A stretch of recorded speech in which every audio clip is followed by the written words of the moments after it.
Bienvenue à tous, bienvenue chez Young Garage. J'espère que vous allez bien. Alors aujourd'hui une petite vidéo rapide sur comment remettre à zéro son voyant d'entretien. Dès lors que votre voyant s'est allumé pour ou votre révision ou votre vidange. Alors vous avez deux types effectivement d'intervention, hein. Vous avez donc simplement la vidange, à savoir le filtre à huile et l'huile, qui peut effectivement s'afficher à l'OBD ou du moins au tableau de bord, ou alors votre révision, celle qui engendre effectivement donc tous les filtres, y compris le filtre à carburant. Voilà. Donc nous aujourd'hui sur cette Clio 4 phase 2 DCI, on a dû effectivement faire donc la révision, la grosse révision des 70 000 km, à savoir tous les filtres, en incluant le filtre à carburant. Donc pour remettre à zéro effectivement votre voyant d'entretien, c'est très simple. Il va falloir que vous intégriez donc votre carte directement dans son emplacement, à savoir le lecteur de carte qui est juste ici. Toc.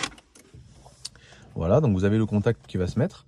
Et donc une fois arrivé ici, vous allez avoir donc le petit curseur qui se trouve sur la molette de droite. D'accord, flèche du bas, flèche du haut, peu importe, vous pouvez utiliser l'une ou l'autre. Vous allez donc faire défiler en faisant des appuis courts, hein, jusqu'à temps que vous arriviez sur, en gros, autonomie de révision.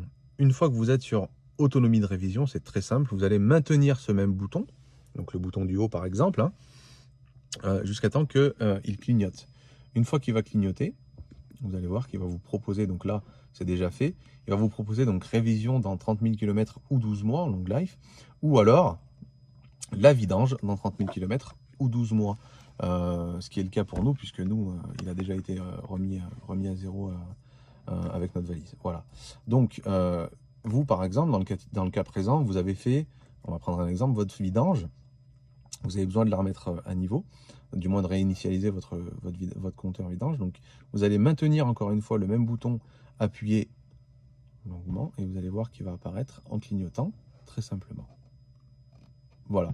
Une fois qu'il clignote, en gros, ça veut dire quoi? Ça veut dire que il va vous proposer derrière une autre option, comme nous dans le cas présent, où il va vous proposer effectivement de passer sur une prochaine étape, à savoir dans 30 000 km ou 24 mois, ou du moins 30 000 km ou 12 mois, etc., etc. Donc là, dans le cas présent, à partir du moment où vous ne touchez plus donc, le bouton, au bout d'un moment, ça se remet entre guillemets à zéro. Ça revient sur l'autonomie de révision. Donc pour faire simple, une fois que vous avez sélectionné, donc en maintenant, en faisant un appui long, vous allez avoir donc l'autonomie de révision qui va clignoter, à savoir 30 000 km ou 24 mois ou 12 mois, peu importe. Et donc vous allez maintenir votre bouton jusqu'à temps que il s'arrête donc de clignoter. Une fois qu'il s'arrête de clignoter, c'est que c'est enregistré. Très simplement, vous allez reprendre votre petit doigt, vous allez appuyer sur Start, comme ça. Vous allez retirer du moins la clé. D'accord ? Pour réintégrer votre clé. C'est simplement pour faire un contrôle, c'est une petite astuce. Vous allez faire défiler toujours sur votre petite molette de droite. D'accord ? Et vous verrez que vous n'aurez plus le message d'entretien et vous n'aurez plus la petite clé orange qui vient se situer en règle générale à ce niveau-là. Voilà. J'espère que j'ai été assez clair. Si vous avez des questions, n'hésitez pas à aller dans les commentaires ou n'hésitez pas à nous contacter directement par mail à younggarage42@gmail.com. À très vite. Ciao.